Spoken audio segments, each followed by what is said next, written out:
नमस्कार एंड जय श्री राम। कैसे हैं आप सब? ठीक है आप सब कि नहीं ये बताइए पहले। ठीक है, तो नौकरी को लेकर परेशान हैं आप लोग?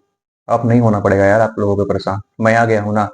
बस मैं आप लोगों से एक ही चीज चाहता हूँ, मैं फालतू का एक सेकंड का भी टाइम आपका गलत नहीं लूंगा।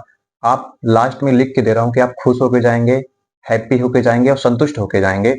बस मैं ये चाहता हूँ यार कि हजारों रिसर्च करने के बाद, बहुत सारी रिसर्च करने के बाद, बहुत सारी जॉब्स को इकट्ठा करने के बाद बहुत मेहनत से वीडियो बनाता हूँ आप लोगों के लिए। तो यार एक लाइक और सब्सक्राइब तो आप कर ही सकते हैं, ठीक है? इतनी उम्मीद तो मैं आप लोगों से रख सकता हूँ, क्योंकि ये काम मैं आप लोगों के लिए कर रहा हूँ।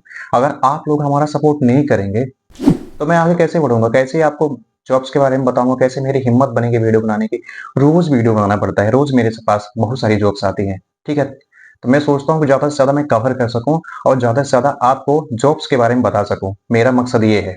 ठीक है, तो चलिए फालतू का मैं एक सेकंड का टाइम नहीं लूंगा, लास्ट तक देखिएगा ताकि आपको रियल एंड 100% सिक्योर जानकारी मिल सके। ठीक है, तो ये जॉब्स रहेगी अहमदाबाद में और दहेज में, दहेज प्राइवेट फायर सेफ्टी डिपार्टमेंट में। तो जिन लोगों का एक्सपीरियंस फायर सेफ्टी डिपार्टमेंट में है, जिन लोगों का एक्सपीरियंस फायर सेफ्टी डिपार्टमेंट में है, जो लोग फायर सेफ्टी डिपार्टमेंट का कोर्स किए हैं, काम किए हैं, तो उनके लिए बेस्ट अपॉर्चुनिटी है। ठीक है, तो पहली पोस्ट रहेगी आपका फायर सुपरवाइजर की। पेमेंट इसकी रहेगी 24,000 से 26,000 के करीब। फायर सेफ्टी डिपार्टमेंट में आपका कोर्स होना चाहिए, 12वीं पास होना चाहिए और 2 से 3 साल किसी कंपनी में आपका एक्सपीरियंस होना चाहिए, काम किया हुआ।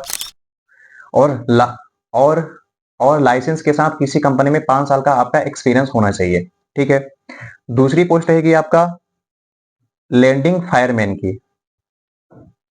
दूसरी पोस्ट रहेगी आपका लैंडिंग फायरमैन की। सैलरी इसकी रहेगी 19,000 से 21,000 रुपए। 12वीं पास होना चाहिए, फायर सेफ्टी डिपार्टमेंट में कोर्स होना चाहिए, HMV लाइसेंस के साथ, रसायन उद्योग में आपका 4 साल का एक्सपीरियंस होना चाहिए।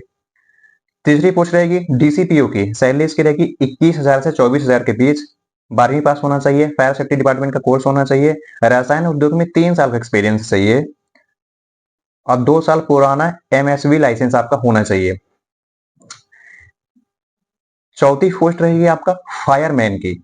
सैलरी इसकी रहेगी 16,000 से 20,000 रुपए, ग्रोस सैलरी रहेगी। क्वालिफिकेशन इसका होना चाहिए 12वीं पास, फायर सेफ्टी डिपार्टमेंट में कोर्स होना चाहिए और आपका केमिकल इंडस्ट्री में 2 साल का कार्य अनुभव चाहिए। ठीक है, तो ये फायर सेफ्टी डिपार्टमेंट में दहेज में भर्ती रही। अब मैं आता हूँ दूसरी लोकेशन में, मतलब दूसरी साइड में, दूसरी जगह में, फायर सेफ्टी डिपार्टमेंट का ही है। तो आप सुनिएगा, ध्यान से लिख लीजिएगा। और इसका दहेज वाली कंपनी का HR का नंबर मैं डिस्प्ले में शो कर रहा हूँ, तो आप लिख लीजिएगा, बात कर लीजिएगा, रिज्यूम सेंड कर दीजिएगा।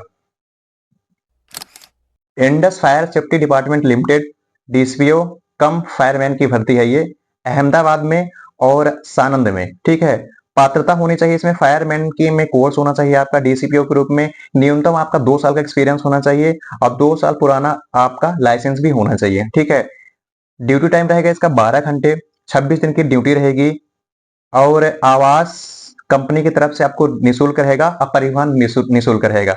सैलरी इसकी रहेगी कि दोस्तों 22,000 से 24,000 ग्रोस सैलरी रहेगी। तो दोस्तों ये रही 2 प्रकार की जॉब्स। सारी चीज मैंने आपको 100% सिक्योर बताई, लोकेशंस के बारे में बताया, पोस्ट के बारे में बताया, वैकेंसीज के बारे में बताया, सैलरी के बारे में बताया, यहाँ तक कि आपको HR का नंबर भी दिया। ठीक है, तो क्या आप संतुष्ट हुए? अच्छा लगा?